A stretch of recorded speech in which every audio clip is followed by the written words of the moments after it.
Jadi yang akan kita bahas pada kesempatan subuh kali ini adalah apakah lintasan hati selain urusan sholat itu membatalkan.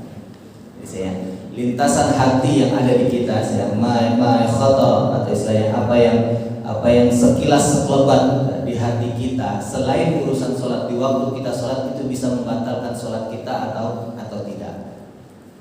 Pertama yang harus kita pahami, yang harus kita tegaskan dan kita tekankan terlebih dahulu juga serta kita yakini bahwasanya sholat itu sebagaimana yang kita pelajari bahwasanya dibuka atau dimulai dengan takbiratul ihram. Selama ini mungkin kita memahami bahwasanya takbiratul ihram itu kelas hanya sekedar Allahu Akbar. Ya, takbiratul ihram apa sih? Allahu Akbar. Tapi mungkin yang belum kita paham, belum kita sadari secara secara penuh gitu ya, belum kita sadari benar-benar secara menyeluruh dalam hati kita bahwasanya kata ihramnya. Selama ini mungkin kita hanya takbiratul ihram, kita ingat ke takbirnya saja. Kita fokus pada takbir ya, takbiratul ihram berarti Allahu Akbar.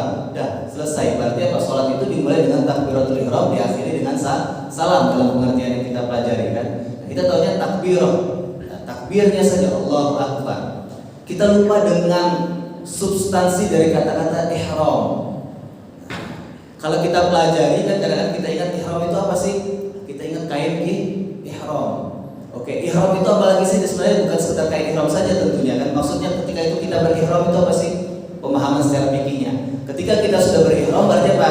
Kita sudah masuk ke area suatu pekerjaan yang saat itu kalau kita menggunakan kain ihram gitu ya, ketika mau haji ataupun umroh, berarti apa? Kita sudah masuk ke area suci di situ.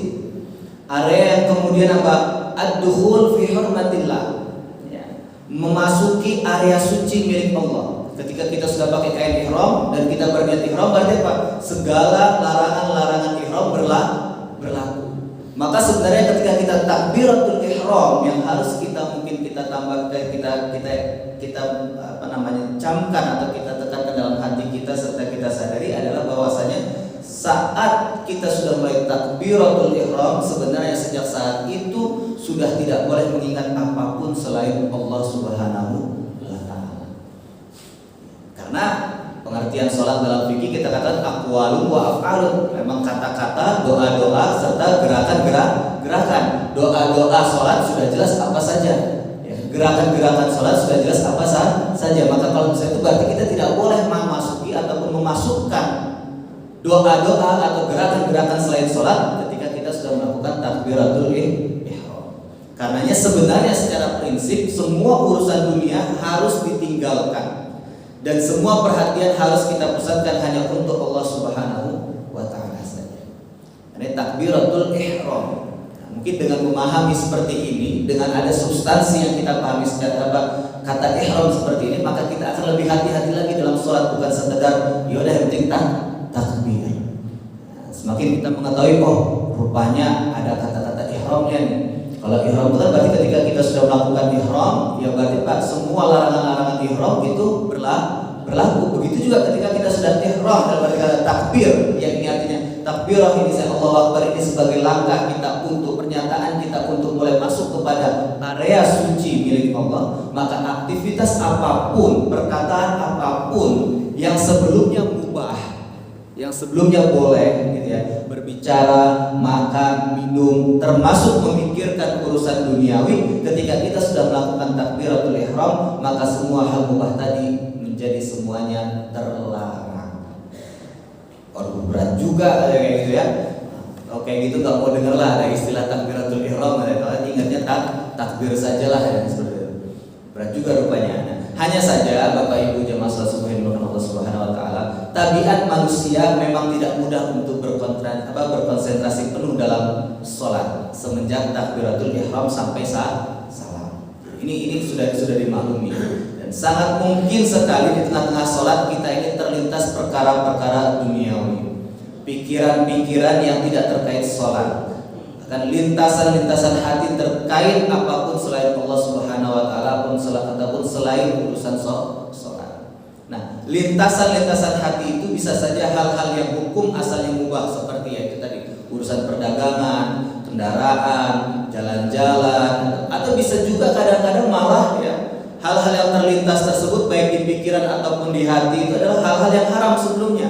Seperti terlintas masalah dosa-dosa yang sudah pernah kita lakukan, ya seperti itu. Kenakalan-kenakalan atau kekerasan-kekerasan yang sudah kita lakukan.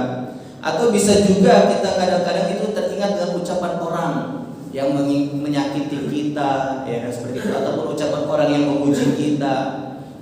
Terkadang-kadang juga kita teringat dengan kata-kata ya dalam kita pernah berdebat, ya seperti itu. Kita istilahnya saling gugat menggugat, saling cemooh-mencemooh, ya seperti itu.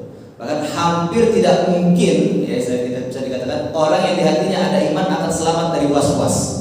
Ini sudah bisa dipastikan. Dan godaan setan semacam ini. Makanya kan dalam salah satu ayat Al-Quran juga ada di dalam surat An-Nas ya, itu selalu godaan was-was itu tadi. Jadi jangankan kita, ya istilahnya yang saat ini kita umat Muslim yang jauh dari Rasulullah SAW, ya, para sahabat Nabi pun yang imannya itu sudah tinggi atau lebih tinggi dari kita juga mengalaminya. Maka di sini dikatakan Muslim meriwayatkan an Abil Ala, ya, anna Utsman bin Abil As atan Nabiy sallallahu alaihi wasallam faqala ya Rasulullah inna syaitana qad hala baini wa baina salati wa qiraati yalbisuha alayya faqala Rasulullah sallallahu alaihi wasallam dzaka syaitanun yuqalu lahu khanzabun fa idza ahsastahu fata'awwadh billahi wa qul ala yasarika thalathan qala fa'altu dzalika fa adhabahu Allahu anni. Dari Abu La'la bahwa Utsman bin Abul As datang kepada Nabi Muhammad SAW lalu bertanya, ya Rasulullah, aku sering diganggu setan dalam sholat sehingga bacaanku menjadi kacau karenanya. Bagaimana itu? Maka Rasulullah SAW bersabda, ya, yang demikian itu memang gangguan setan yang dinamakan khanzab, nama saya gangguan setan yang dinamakan khanzab. Karena itu bila engkau diganggunya, maka segeralah mohon perlindungan kepada Allah dari godaannya. Sesudah itu meludah ke sebelah kirimu 3 kali, kata Utsman. Setelah kulakukan yang demikian, maka dengan izin Allah godaan seperti itu hilang. Ini hadis riwayat Muslim. Makanya juga dikatakan kita kan diajarkan juga doa ya, Allahumma inni a'udzubika min hamazatis syaiton ya ayyahdurun. Sebelum sholat itu kita diajarkan untuk doa bahwa ya Allah saya berlindung kepadamu dari godaan syaitan akan kehadirannya agar dia bisa hadir. Nah, teringat hal-hal duniawi saat sholat memang menjadi proyek setan, Pak. Nah, ini saya sebut saja. Jadi kan kalau misalnya nggak waktu sholat ya itu kadang-kadang itu setan memang lebih luas. Tetapi ini juga proyek penting karena orang sedang beribadah gitu seperti itu. Maka itu saat-saat setan untuk mengganggu ataupun menggoda. Jadi teringat hal-hal duniawi saat kita sholat itu memang menjadi proyek setan yang selalu dibisikkannya. Agar apa? Agar seorang hamba nggak jadi khusyuk.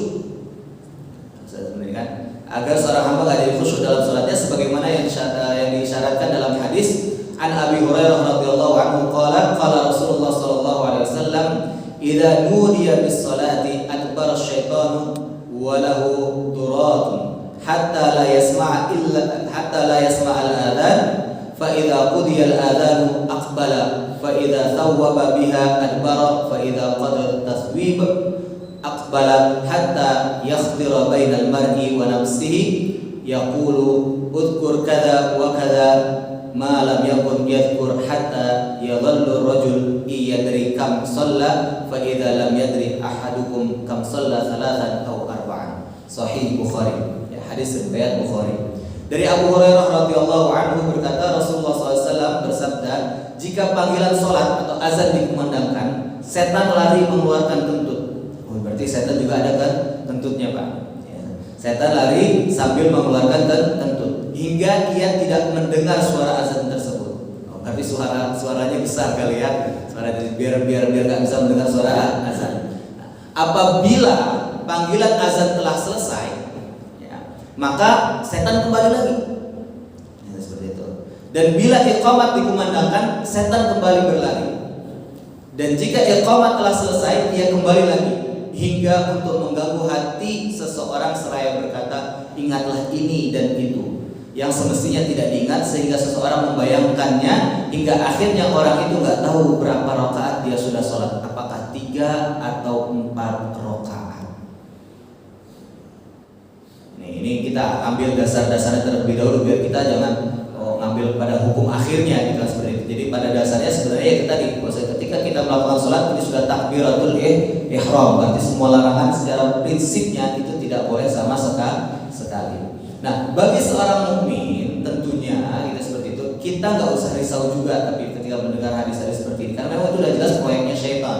Tentunya ya kita pakai acuan kita ya, bahwasanya apa, Allah juga tidak akan menguji ataupun tidak membebani seorang hamba atas sesuatu yang kemudian dia tidak menyanggupinya ataupun dia tidak sanggup untuknya. Nah, kita nggak perlu risau dengan adanya lintasan-lintasan pikiran semacam itu.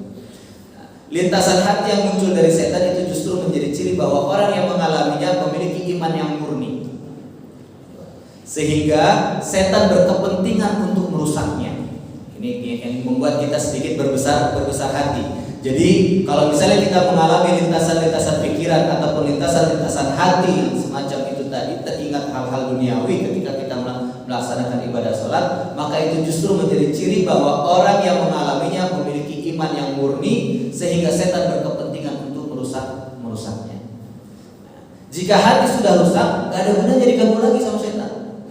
Ya seperti itu kan ya. Sama halnya seperti kalau misalnya kita sudah terbiasa sholat, ya Bapak Ibu jamaah sholat subuh yang sudah terbiasa sholat berjamaah, rasanya kalau misalnya walaupun hujan sedikit aja, kalau nggak pergi ke masjid ya itu kan dua keadaan. Berarti apa? Maju. Berarti apa? Sebenarnya memiliki iman yang murni itu sih. Tapi kalau orang yang sudah terbiasa enggak, ya masa bodoh saja. Gak akan peduli, setan juga gak perlu lagi. Ya. Karena pencuri juga hanya akan masuk ke rumah yang bagus dan berisi barang yang berharga.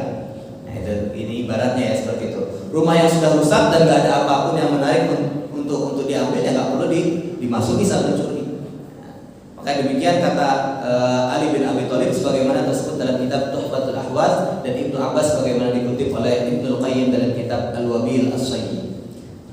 Tapi yang menjadi pertanyaan bagi kita secara konkretnya sekarang adalah apakah lintasan-lintasan lintasan-lintasan tadi itu dalam hal urusan dunia seperti itu bisa membatalkan sholat atau tidak? Ini kan seperti itu ya Pak ya.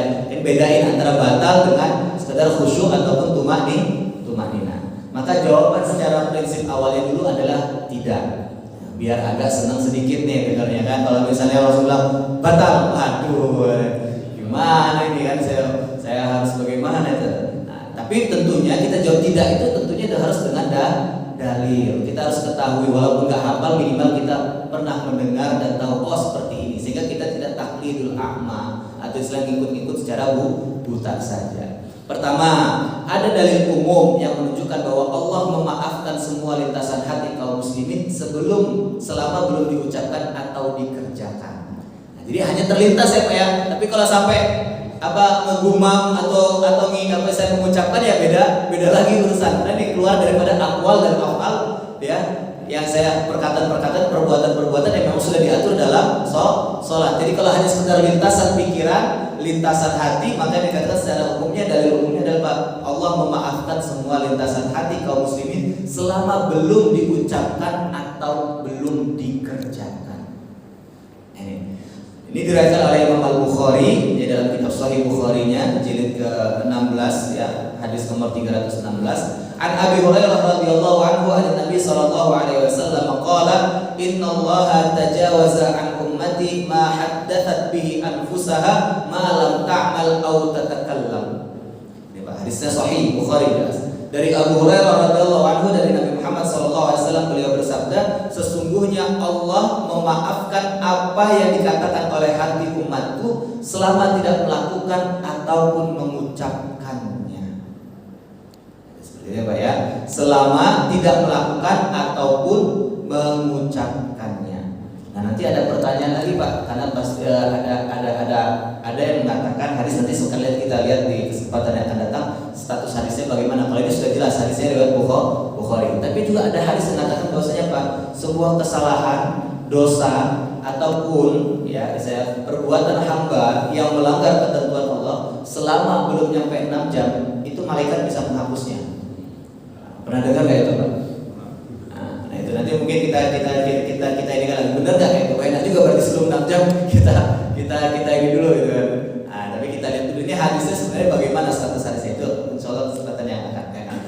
Guys, yang pertama bahwasanya Pak, ya, semua lintasan hati, lintasan pikiran yang ada di kaum muslimin yang sifatnya itu adalah pelanggaran, ya, ataupun istilahnya hal-hal yang seharusnya tidak dilakukan, ya, ketika suatu ibadah ataupun kesempatan tertentu, selama belum diucapkan atau dikerjakan, maka diampuni atau dimaafkan oleh Allah Subhanahu wa Ta'ala. Hadis riwayat Bukhari. Itu yang pertama. Yang kedua, Rasulullah SAW juga pernah teringat emas saat sholat. Jadi Rasul pernah ingat emas saat sholat. Emas kan termasuk urusan duniawi. Nah, meski bisa saja orang memikirkannya dengan maksud untuk disedekahkan. Oh iya, seharusnya tadi saya kayaknya mau sedekahin emas saya lah, seperti itu. Ini kalau niatnya kan niat baik juga ya meski. Tapi intinya Rasulullah SAW pernah teringat emas saat sholat. Perbuatan Rasulullah SAW ini menunjukkan bahwa lintasan hati selain urusan sholat tidak membatalkan sholat, karena Rasulullah SAW tidak mengulangi sholatnya.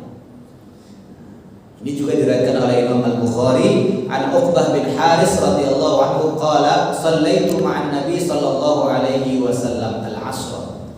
Ya, dari Uqbah bin Al-Haris radhiyallahu anhu dia berkata, aku pernah sholat bersama Nabi sallallahu alaihi wasallam, ya, sholat asar. Pernah sholat asar. Setelah selesai dia mengucapkan salam, memberi salam. Tiba-tiba beliau berdiri dan tergesa-gesa, ya, dengan menemui sebagian istri-istri beliau. Tsumma kharaja wa ra'a ma fi wujuhil qaumi min ta'ajjubihim li sur'atihi. Ya. Tiba-tiba tadi berdiri kemudian lari kepada sebagian istri-istri beliau. Kemudian setelah itu beliau keluar kembali dan beliau melihat bahwa orang-orang semua keheranan dengan ketergesaan Rasul tersebut. Faqala, maka akhirnya beliau bersabda, "Dzakartu wa ana fis shalah tibran 'indana fakarihtu ayyumsiya aw yabita 'indana fa amartu bi qismatihi." Jadi seperti itu. Maka Rasulullah SAW bersabda, aku teringat ketika aku sholat tadi tentang sebatang emas yang ada pada kami.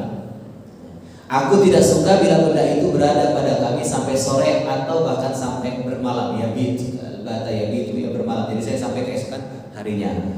Maka fa'amartu, maka aku perintahkan, ya, bikismatihi, untuk dibagi-bagikan. Hadis riwayat Bukhari. Nah, berarti Rasul pernah ingat ketika sholat terkait emas.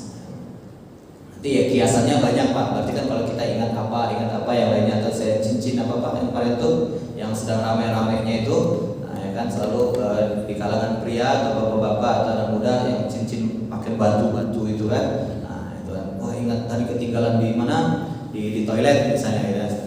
Nah, ketiga, kan, ya, saya hal yang kenapa tidak membatalkan, dalilnya apa? Rasulullah SAW pernah teralihkan perhatiannya dalam sholat karena melihat lukisan pada pakaian yang beliau kenakan. Ada sedikit gambar di sini. Karena itu mengganggu beliau, maka beliau meminta pakaiannya diganti. Walaupun demikian Rasulullah SAW tidak mengulangi sholatnya. Ini kalau Imam Al-Bukhari meriwayatkan an Aisyah anna Nabiy sallallahu alaihi wasallam ya shalla fi khamisatin laha a'lamun fa nazara ila a'lamiha nazratan falamma insarafa qala idhabu bi khamisati hadhihi ila Abi Jaham wa atuni bi anbijaniyatihi Abi Jaham fa innaha al-hadni anifan an salati. Salat beliau berkata, pergilah dengan membawa kain ini kepada Abu Jaham dan gantilah dengan pakaian polos dari Abu Jaham. Nah, diminta hadis. Sungguh kain ini tadi telah mengganggu salatku. Nah, tetapi Rasul kemudian tidak mengulangi salat. Berarti tidak batal. Hadis riwayat Bukhari. Ini yang ketiga. Dalil yang keempat, Rasulullah SAW pernah terganggu dengan lukisan-lukisan pada tirai milik Aisyah pada saat sholat, sehingga beliau meminta kain itu disingkirkan. Kata Nabi Muhammad SAW, lukisan-lukisan itu selalu muncul pada benak beliau saat sholat sehingga mengalihkan perhatiannya. Walaupun demikian Rasulullah SAW juga tidak mengulangi sholatnya. Di sini diriwayatkan juga oleh Imam Al-Bukhari an Anas radhiyallahu anhu qala kana qiramun li Aisyah satarat bihi janiba baitiha fa qala laha an-nabi sallallahu alaihi wasallam amiti anni fa innahu la tazalu tasawiruhu ta'ridu li fi salati. Rawahu Al-Bukhari. Dari Anas radhiyallahu anhu dia berkata bahwa Aisyah memiliki sehelai kain yang bergambar dan digunakan sebagai tabir rumahnya. Lalu Nabi Muhammad SAW bersabda kepadanya, singkirkanlah ia dariku karena gambarnya selalu muncul di benakku dalam sholatku. Hadis riwayat Al-Bukhari. Ini yang keempat dalilnya. Yang kelima, Rasulullah SAW juga pernah mendengar tangisan anak. Ya, biasa mungkin karena ya kan saya ketika mendengar tangisan anak apa sih? Itu kenapa itu anak nangis ya? Anak siapa lagi itu yang nangis ya, seperti itu. Atau saya kemana sih orang tuanya kok nggak diamin anaknya nangis ya, seperti itu ya. Nah, jadi pernah mendengar tangisan anak sehingga Rasul mempercepat sholatnya. Mendengar tangisan anak kemudian kasihan lalu memutuskan untuk mempercepat sholat termasuk lintasan pikiran di luar sholat. Namun walaupun demikian Rasulullah SAW juga tidak mengulangi sholatnya. Berarti hal ini tidak membatalkan sholat. Yang keenam, Rasulullah SAW pernah memberi kesempatan cucunya bermain-main pada punggung beliau saat sholat. Ya, berarti kan otomatis ya memperkirakan kalau masih seperti ini, itu ada lintasan-lintasan pikiran ataupun lintasan hati. Sudah biarkanlah dahulu ya. Belum selesai dia mainnya. Dan memperlama sujud saat itu. Dan Rasul memperlama sujud agar tidak mengecewakannya. Jadi tidak mungkin ada keputusan demikian jika tidak terlintas pikiran bagaimana memperlakukan cucu dengan kasih sayang. Dan ini juga lintasan hati yang tidak terkait urusan sholat. Namun begitu, lagi-lagi Rasulullah SAW tidak mengulangi sholatnya. Ini biar kita makin yakin juga. Tapi lalu kemudian ya bagaimana sebenarnya status fikihnya kita lihat ya Pak ya. Ketujuh, Rasulullah SAW mengajarkan sujud sahwi. Ya kan? Orang melakukan sujud sahwi jika dia lupa dalam sholatnya, baik terkait jumlah rakaat maupun hal-hal yang lainnya. Orang bisa lupa jika lintasan hati selain sholat demikian kuat mempengaruhi hatinya, tentunya kan seperti itu. Nah, perintah untuk sujud sahwi tanpa ada perintah mengulangi sholat menunjukkan lintasan hati ataupun lintasan pikiran selain urusan sholat itu tadi tidak membatalkan sholat. Nah, maka Imam Asy-Syaukani berkata ya di dalam kitab Nailul Autornya di 2 halaman 398, al-waswasatu fis shalah ghairu mubtilatin laha. Wa kadza sa'irul a'mal al-qalbiyah li'adamil fariq. Was-was dalam sholat tidak membatalkan sholat. Demikian pula semua perbuatan hati karena tidak ada bedanya.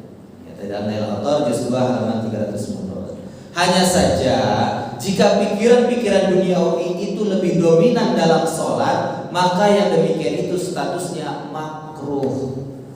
Tadi Pak, ini poinnya kita dikatakan tadi bahkan bahwasanya Pak tidak membatalkan sholat, berarti kalau itu boleh kita ingat-ingat ya kan seperti itu. Boleh aman saja kita teringat-ingat, tapi masa dalam setiap satu rakaat ingat terus ingat hal-hal ini hal itu segala macam. Nanti rakaat kedua ingat lagi hal-hal yang lain.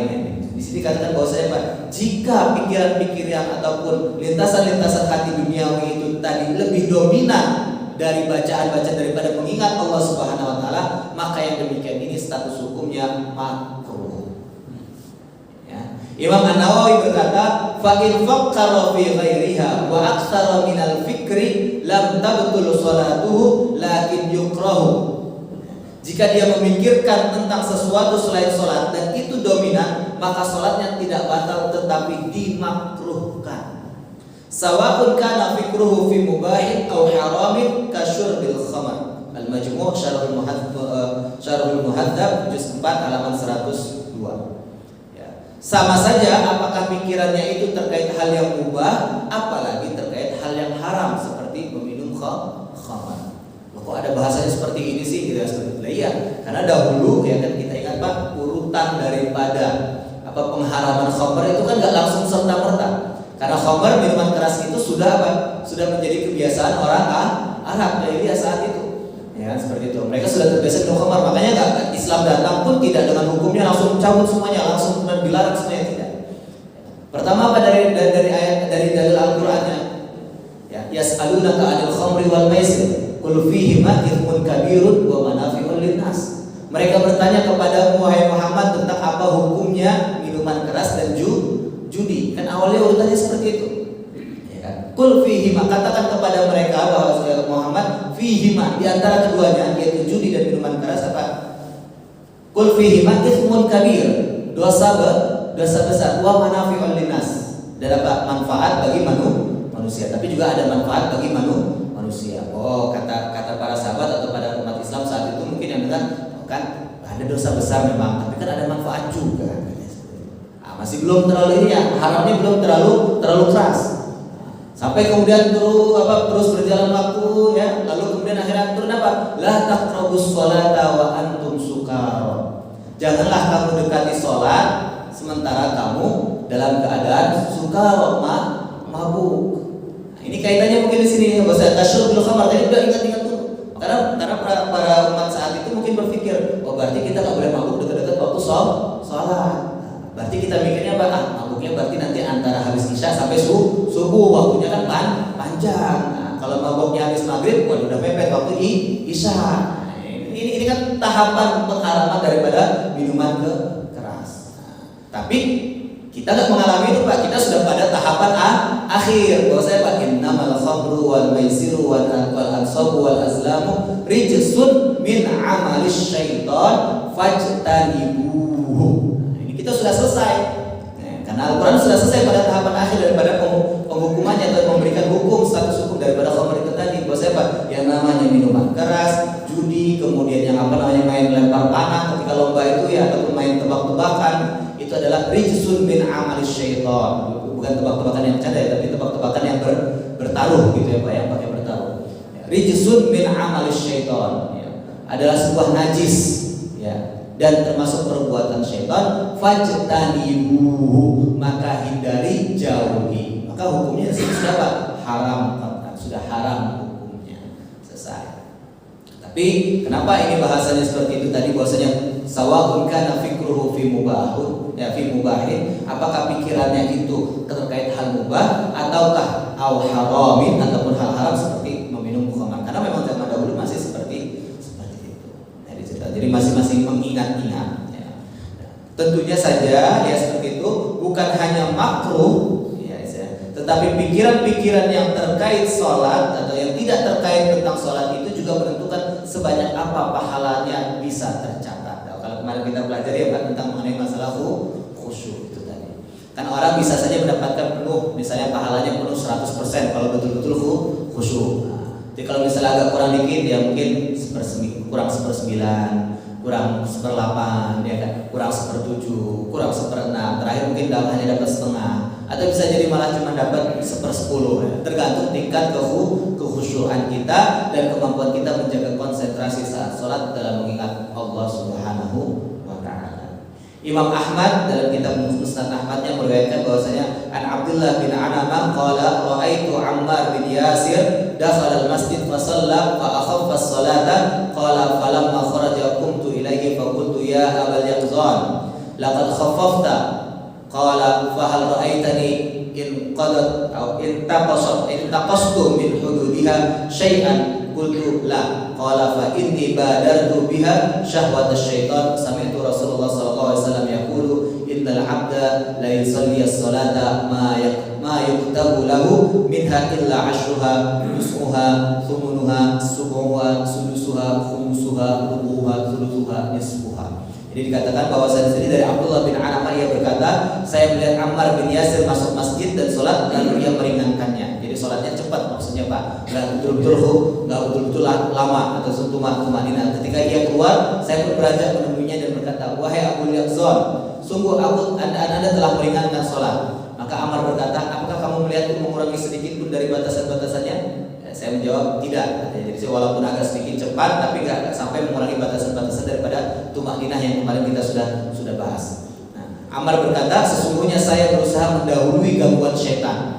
Karena dia khawatir mungkin kalau terlalu lama, terlalu ini banget, gangguan setan lebih banyak. Karena saya pernah mendengar Rasulullah SAW bersabda, kata Ammar, sesungguhnya seorang hamba benar-benar menunaikan sholat, namun tidaklah ditulis pahalanya kecuali 1/10-nya, 1/9-nya, 1/8-nya, 1/7-nya, 1/6-nya, 1/5-nya, 1/4-nya, 1/3-nya, atau bahkan hanya setengahnya. Hadis riwayat Ahmad.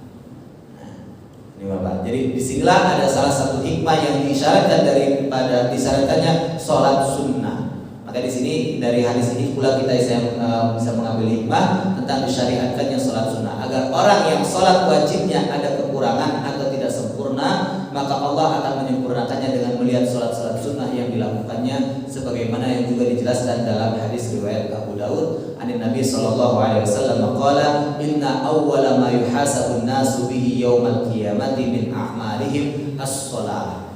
Qala yaqulu rabbuna halla wa 'azza li malaikatihi wa huwa a'lamu unzuru fi salati 'abdi atammaha am naqasaha fa in kanat tammah kutibat lahu tammah wa in kanat intaqasa minha syai'an qala unzuru hal li 'abdi min tatawwu'in fa in kana lahu tatawwu' qala atimmu li 'abdi faridatahu min tatawwu'ihi thumma tu'khadul a'malu 'ala dzalik. Dari Nabi Muhammad SAW bersabda, Rasulullah SAW bersabda, sesungguhnya yang pertama kali akan dihisab dari amal perbuatan manusia pada hari kiamat adalah salatnya.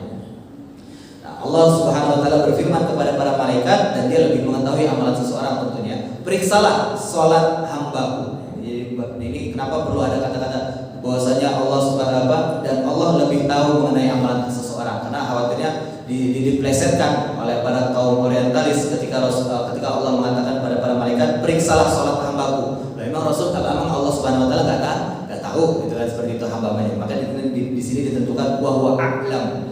Dan Allah sebenarnya lebih tahu, tapi dia perintahkan pada malaikat, periksalah salat hambaku, sempurnakah atau justru kurang. Sekiranya sempurna, maka catatlah baginya dengan catatan yang sempurna.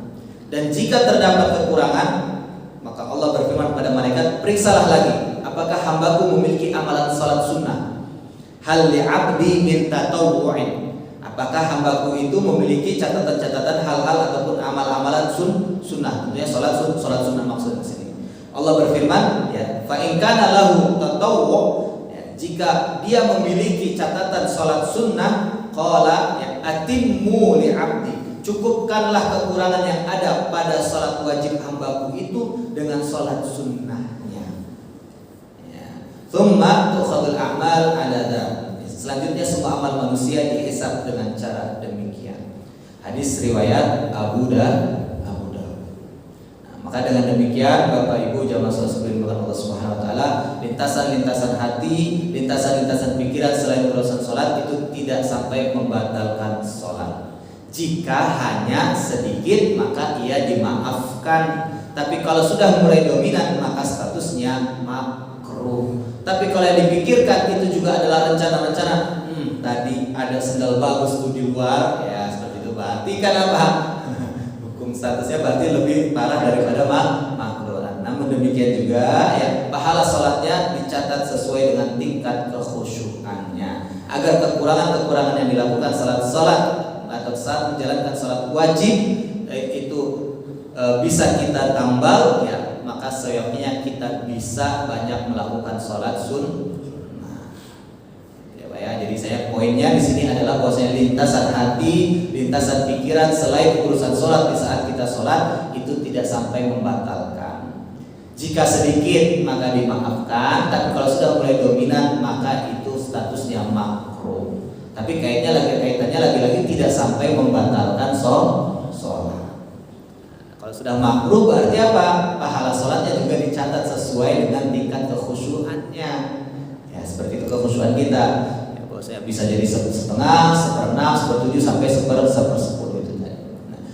Agar kita bisa menambah kekurangan-kekurangan dalam sholat fardu kita, maka kita disunahkan untuk memperbanyak sholat sunnah. Ya, itu tadi karena didalilkan dapat diriwayatkan dari Abu Daud bahwasanya apa? Allah memerintahkan kepada malaikat, ya kan, pertama periksa dulu sholatnya. Yang tentunya diperiksa adalah sholat fardu. Apakah sempurna atau kurang? Nah, kalau kurang, coba cek apakah hambaku itu memiliki sholat sunnah atau mengamalkan sholat sunnah. Nah, kalau ada, kata Allah Subhanahu Wa Taala berkata kepada malaikat, sempurnakan atau cukupkanlah. Ya, atimmu li'abdi faridatahu, cukupkanlah untuk hambaku hal-hal yang wajibnya itu minta tawai, diambil dari sunnahnya atau dari sholat sunnahnya. Baru kemudian setelah itu semua umat manusia dihisab juga dengan cara yang demikian. Dicari dulu hal yang wajib, apa perintah Allah Subhanahu wa taala, puasa. Ya, seperti itu. Ini pemahaman kita gitu ya. Puasa, kan yang wajib puasa bulan Ramadan. Cukup nggak? Lengkap nggak? Kalau itu coba ayo masukkan, cari dari amal-amal sunnah. Allahumma arzuqnal khusyu'a fi shalawatina. Semoga Allah Subhanahu wa taala memberikan karunia kepada kita kekhusyuan di dalam salat-salat kita. Baik, saya kira itu sebagai pengantar pada kesempatan kajian subuh kali ini. Kalau mau ada yang didiskusikan, saya persilahkan. Ya, kalau ada yang mau ditanya atau didiskusikan, saya persilahkan. Kalau tidak ada, tidak apa-apa, kita cukupkan. Ya, silakan. Saya setuju. Assalamualaikum warahmatullahi wabarakatuh. Waalaikumsalam. Jadi sering yang saya alami itu tadi nggak bisa konsentrasi walaupun sudah menempuh 3 filter gitu ya. Jadi udah berusaha satu niat dan niat sunatan fardu dan niat. Kemudian saya ucapkan Allahu Akbar, berarti Allah Maha Besar. Lainnya mestinya kecil, mestinya membantu untuk konsentrasi. Kemudian ini nanti pertanyaan kedua, ada doa iftitah. Inna sholati wa nusuki wa mahyaya. Sudah saya niatkan kadang kalau. Tapi kadang-kadang itu terus saja. Sudah dengan 3 usaha itu masih terlintas konsentrasi, pengganggu konsentrasi sholat. Jadi saya setuju dengan pengganggu konsentrasi, walaupun tadi setan juga ternyata tetap mengganggu itu. Kemudian yang kedua kan saya tentang doa iftitah. Saya yang ngambil saja. Kalau sesudah takbiratul ihram ini itu sebetulnya ada jeda waktu untuk melakukan doa iftitah. Aku langsung alhamdulillah. Jadi seseorang tidak sempat mengucapkan doa ini. Memang ada sih yang memberi jeda waktu imam. Ada juga yang langsung. Masih. Assalamualaikum warahmatullahi wabarakatuh. Oke, terima kasih atas ini masukannya, Pak.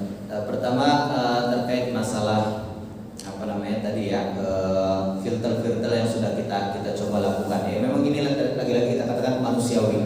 Ya, makanya kemudian kan ada salah satu juga tadi saya katakan ada doa yang dianjurkan ya, ketika kita sebelum melaksanakan salat, Rabbi a'udzubika min hamazatis syaitan wa a'udzubika Rabbi ayyahdurun. Mungkin Bapak Ibu juga insyaallah mudah-mudahan sudah pernah mendengarnya. Jadi saya, ya Allah, kata ya Tuhanku, a'udzubika, saya berlindung darimu, min hamazatis syaitan, dari gangguan-gangguan syaitan. Wa a'udzubika Rabbi, dan aku berlindung kepadamu wahai Tuhanku, ayyahdurun, dari kehadiran mereka. Ayyahduruni sebenarnya saya agak dari kehadiran mereka menghadir ataupun mendatangi saya. Jadi saya itu bisa jadi doa sebelum kita melakukan niat dan juga takbiratul ihram. Itu yang pertama secara anjuran syar'inya. Kedua, yang itu tadi kita tentunya mungkin akan lebih bisa mengkhusyukkan ataupun betul-betul lebih menjaga substansi sholat kita jika kita memang ya beranggapan bahwa itu tadi takbiratul ihram. Selama ini kan kita tahunya pokoknya kalau udah takbir sudah, tapi pahamnya dasarnya itu apa sih? Nah, ingat kata-kata ihramnya, Pak. Yang kita mungkin agak sedikit lupakan, nggak terlalu kita care terhadap itu. Kita hanya fokus pada takbir. Yaudah kan udah takbir itu adalah Allahu Akbar. Tapi kita harus ingat juga takbiratul ihram artinya apa? Allahu Akbar ini yang kemudian mengharamkan kita dari segala hal yang bukan merupakan aqwalun wa af'al, kata-kata ataupun doa-doa, gerakan-gerakan ya kan dalam sholat. Lalu kemudian kaitan kedua berikutnya sebenarnya tidak ada, kalau misalnya sudah iftitah ya langsung Al-Fatihah. Nggak ada panduan misalnya doa-doa ataupun bacaan-bacaan apalagi. Kalau sudah iftitah ya habis takbiratul ihram, iftitah, lalu kemudian apa? Kemudian Al-Fatihah. Jadi tidak ada saya baca doa apalagi saja. Nah, kalaupun demikian juga kan seperti itu Iftitah ini juga istilahnya kan ada banyak bacaannya, ada banyak macamnya, tidak mesti Allahu Akbar kabir atau Allahumma ba'id baini wa bainal kan seperti itu. Itu bukan hanya itu saja, itu ada banyak juga bacaan-bacaan doa iftitah yang lain. Nah, itu juga berarti kan tidak sampai selesai, tidak sampai dulu juga tidak masalah. Ya, seperti yang terpenting adalah Al-Fatihahnya jangan sampai lewat atau kurang. Jangan sampai cuma Maliki Yaumiddin aja seperti itu kan. Nah, udah kayak itu enggak ini. Yang terpenting itu Al-Fatihahnya itu harus terbaca. Itu seperti itu. Itu ya Pak ya. Jadi saya rasa saya memang benar, dan itu sudah manusiawi karenanya maka kita bicara secara fikih. Kalau secara fikih lagi-lagi kita katakan adalah SOP. Itu tadi kan selalu saya katakan kalau fikih ini adalah standar operating prosedur. Nah, di sini tidak sampai membatalkan karena memang tidak ada rukunnya. Kalau secara fikih itu kan mereka rukun. Karena kalau batal rukunnya berarti batal sholatnya. Nah, di sini tidak ada rukun bahwasanya harus khusyuk. Tidak ada disebutkan khusyuk itu sebagai rukun. Tapi apa? Sholat itu harus dengan tumaninah dengan khusyuk. Dan tumaninah yang paling utamanya. Ya kan? Ruku' ma'at tumaninah, al-i'tidal ma'at tumaninah. Itu masuk dalam rukun sholat. Tumaninah rukun sholat. Tapi khusyuk, nah ini tadi karena memang berat dan susah dan memang sudah dimaklumi ataupun sudah diantisipasi lah. Makanya Rasulullah pun memberikan contoh-contoh kejadian-kejadian ataupun apa yang beliau alami yang disampaikan kepada umatnya terkait tadi masalah ingat masalah emas, ingat masalah gambar yang tadi segala macam, kemudian dia ngeliat di dalam karena dia memakai baju tadi ada apa atau memakai kain ya, saat itu melihat ada gambar ya seperti itu. Nah, itu kemudian akhirnya dia bilang langsung ganti, tapi kan seperti itu. Nah, kalau kita ya nggak sampai seperti itu. Nah, harusnya kan seperti itu langsung ganti. Maka lebih diupayakan ya kalau kayak kita sekarang sholat jamaah minimal kalau di belakangnya jangan ada tulisan atau ada gambar-gambar deh, sehingga tidak bisa mengganggu yang lain. Kalau masalah itu di depan tulisannya segala macam ya silakan kita sendiri yang membaca ataupun kita sendiri akan melihatnya, meliriknya. Tapi kalau di belakang ini kita sholat jamaah, nah itu yang ada malah membaca ataupun melihat yang di belakangnya. Oke, saya kira itu. Ada lagi? Terima kasih waktu yang diberikan. Terkait masalah kekhusyuan di dalam sholat, salah satu faktor kekhusyuan yang mempengaruhi kekhusyuan di dalam sholat antara lain yang disampaikan oleh Ustaz adalah lintasan hati dan lintasan pikiran ketika sholat. Nah, ini ada beberapa, minta pencerahan saja Ustaz ya. Ada beberapa sahabat Nabi ketika sahabat Nabi ini terkena penyakit yang harus diamputasi, dipotong. Ketika mau diamputasi, saran ketika itu adalah tabib agar sahabat Nabi ini dimabukkan dulu supaya ketika dipotong itu tidak terasa sakit. Namun sahabat Nabi menolak untuk meminum khamr. Tetapi dia dengan melakukan sholat. Nah, ketika sholat maka silakan dipotong atau diamputasi. Nah, kalau kita melihat peristiwa atau sejarah seperti itu, betapa khusyuknya sahabat Nabi ketika mau diamputasi kemudian dia melaksanakan sholat. Nah, pertanyaannya, apakah tidak merasa sakit sehingga terlintas dalam pikiran ketika sholat itu? Ini minta pencerahannya. Pertanyaan yang pertama. Yang kedua, ketika seseorang sedang melakukan sholat, ini mesti ada lintasan hati dan lintasan pikiran, namun dibarengi dengan gerakan-gerakan yang barangkali melebihi daripada batasan-batasan yang mungkin tidak lumrah. Apakah ini dapat membatalkan sholatnya atau tidak? Terima kasih. Assalamualaikum warahmatullahi wabarakatuh. Waalaikumsalam. Saya mencoba jawab dari yang kedua terlebih dahulu ya, terkait masalah kalau lintasan hati, lintasan pikiran dibarengi dengan gerakan-gerakan gitu ya Pak ya. Maksudnya pertanyaan kedua seperti itu ya Pak ya. Ketika lintasan hati. Nah ini tadi kalau kita melihat dari dalil umum hadis ya bahwasanya kalau selagi belum dikerjakan atau atau belum dilakukan maka kemudian apa? Itu dimaafkan. Nah, lalu pertanyaan berikutnya kemudian, kalau misalnya menimbulkan gerakan-gerakan ataupun ya gerakan ya bahasanya ya, gerakan yang di luar daripada sholat. Nah, ini kembali kepada fikih madhab lagi, mazhab fikih ya, yang kita pakai kalau Imam Syafi'i, kalau lebih dari 3 gerakan ya, dan 3 gerakan ini betul-betul yughayyir hayatus sholat, mengubah daripada gerakan sholat sampai ke banget, maka itu kemudian apa? Itu membatalkan. Kalau Imam Syafi'i kita pakai. Nah, kalau imam mazhab yang lain ada mengatakan tidak sampai batal. Makanya kita lihat kalau misalnya kan kalau orang-orang di sana mau keluarin HP, ya kan ingat HP-nya bunyi nih, salah satu HP-nya bunyi. Ya, kalau menurut Imam Hanafi dan sebagainya itu tidak membatalkan mazhab Hanafi. Ya, ini bukan Imam Hanafi, yang menurut mazhab Hanafi, pendapat daripada ulama-ulama mazhab Hanafi. Maksudnya apa? Mereka keluarkan dulu HP-nya, matiin.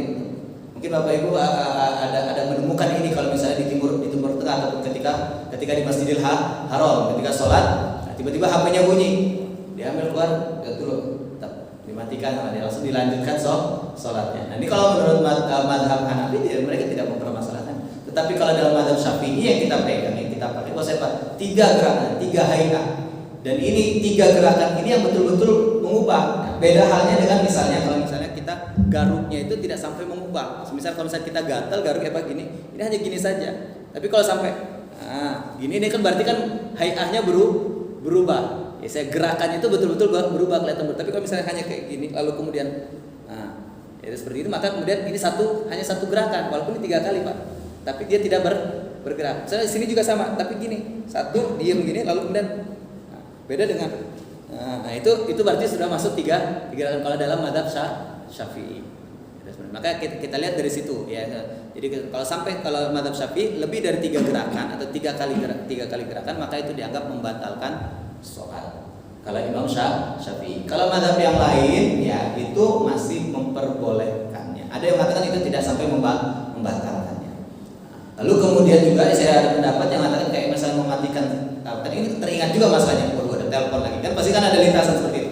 Nah, itu ketika dia sholat jamaah ya, itu akan lebih baik dia matikan daripada kemudian akhirnya mengganggu seluruh jamaah. Dan saya termasuk yang mengambil mazhab itu, pendapat mazhab itu. Jadi bahwa saya kalau sampai ada misalnya berbunyi tergantung, makanya sudah diwanti-wanti padahal sama imam ya, matikan HP-nya ataupun kemudian di-silentkan. Nah, kalau masih ada juga Pak, lebih baik langsung cari mana yang pastinya kan tetap kan mati. Daripada kemudian lebih baik merusak ya, bahasanya merusak sholat sendiri daripada kemudian merusak seluruh sholat orang satu jamaah semua. Ya, karena HP-nya bunyi terus nggak dimati-matiin ya seperti itu. Jadi akhirnya kan yang ini pasti ada lintasan keselan yang jelas sudah mendengar hal yang lain. Kenapa nggak saya telepon? Dan kadang-kadang orang nggak cuma sekali, kalau orang Indonesia kalau sudah telepon itu kan dia sampai 2-3 kali telepon terus, nggak tahu ini waktu sholat atau waktu apa, tetap aja dia nelpon terus. Nah, ini lebih baik apa kemudian itu kita ambil itu kalau mau pakai, kita coba pakaikan kaidah usul fikih Pak. Idza ta'aradal mafsadatani ru'iya bi akhaffihim ad-darar.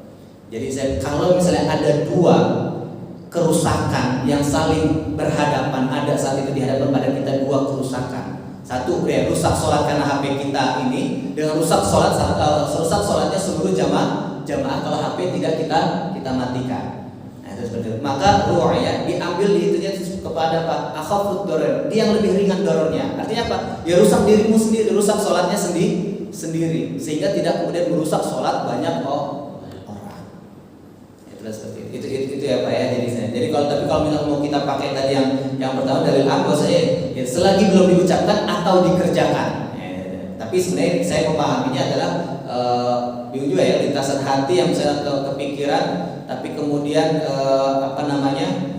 kita kerjain ya. Rasanya kalau cuma lintasan hati atau pikiran itu tidak sampai memang dikerjakan. Tapi kalau misalnya lihat sebelah, waduh ada kecoa lewat ya, seperti itu kita sholat ya, langsung kita usir, kita gerak. Nah, itu kan berarti melakukan gerakan lain di luar daripada sholat. Nah, kalau ini monggo Bapak Ibu mau pakai mazhab yang mana? Kalau Imam Syafi'i ya 3 gerakan ya, 3 gerakan di luar daripada gerakan sholat ya kan, maka itu sudah membatalkan sholat. Tapi kalau mazhab yang lain ada juga yang mengatakan bahwa itu sampai itu tidak sampai membatalkan sholat selagi tidak itu tadi keluar daripada itu sholat, hanya sekedar geser sedikit atau segala macam itu tidak. Sama halnya seperti kayak makanya kalau kita pahami di depan kita ada soft yang kosong, nah, itu kan seperti itu. Ini kan beda-beda juga pendapatnya ya Pak ya, seperti itu. Nah, ya memang harus diisi.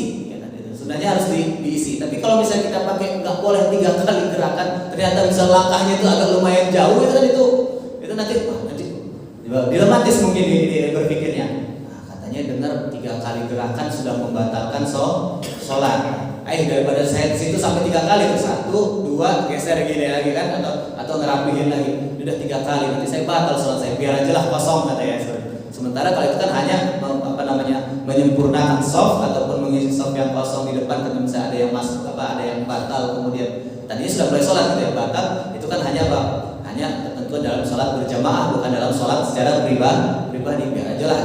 Maka itu tadi ada mazhab yang mengatakan sampai 3 kali, itu Imam Syafi'i atau mazhab Syafi'i 3 kali gerakan ya, dan itu jika memang betul-betul yughayyiru hay'ah, saya sampai betul-betul mengubah ketetapan kita dalam berdiri ataupun dalam melakukan sholat. Jadi makanya kalau misalnya gagal Pak, ya, itu yang saya pahami dan saya yakin sekali itu tadi, ketika kita harus diam, kemudian hanya salah satu daripada, jangan kemudian gini. Kalau gini itu, tapi kalau bisa diam gini saja, kemudian hanya ininya saja yang jalan, itu maka saya pahami itu sampai tidak, walaupun lebih dari 3 kali tidak sampai membatalkan.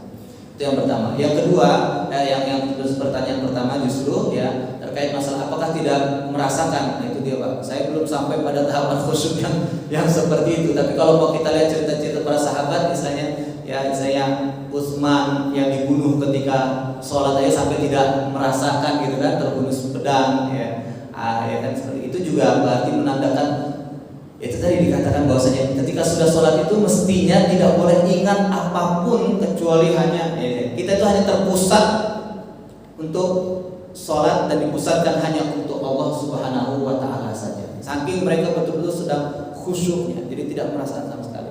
Bahkan sampai diamputasi. Nah, cuma ya nggak tahu juga kalau amputasinya itu kaki kan bingung juga ya Pak ya. Nah, kalau amputasinya kaki nanti apa yang nggak jatuh gitu kan seperti itu sebelahnya. Nah itu kita yang perlu. Tapi yang jelas selain daripada kita meng-cross check daripada kebenaran sejarah tersebut, kalaupun benar maka itulah berarti kita bisa menyadari mengetahui tingkat keimanan serta tingkat kekhusyuan para sahabat ya Rasul itu sangat tinggi sekali sampai mereka betul-betul tidak ingat apa-apa lagi dan tidak merasakan apa-apa lagi selain merasakan manisnya ibadah sholat sedang bermunajat kepada Allah Subhanahu wa Ta'ala. Kalau kita kayaknya kesenggol dikit aja kita langsung ingat, masih ada yang lewat di TikTok aja udah kita masih ingat ya, masih kedengaran. Atau ketika sholat ada yang buka pintu yang baru masuk juga kita masih ingat ya sebenarnya. Atau kita sholat juga tiba-tiba ada lindu, ada gempa sedikit, kita juga udah berpikir juga lari nggak ya kan seperti itu masih ada ininya ya. Tapi yang jelas itu tadilah indahnya kalau memang sudah mencapai tingkat kekhusyuan yang sangat tinggi, dan semoga kita semuanya diberikan karunia rezeki oleh Allah Subhanahu wa Ta'ala untuk bisa merasakan manisnya kekhusyuan dalam ibadah sholat kita insyaallah. Amin ya rabbal alamin. Saya kira itu Pak jawabannya yang bisa saya berikan jawab. Terima kasih. Ada lagi? Cukup? Oke, kalau tidak ada lagi kita tutup dengan doa kafaratul majelis. Subhanallah wa bihamdika asyhadu an la ilaha illa anta astaghfiruka wa atubu ilaik. Assalamualaikum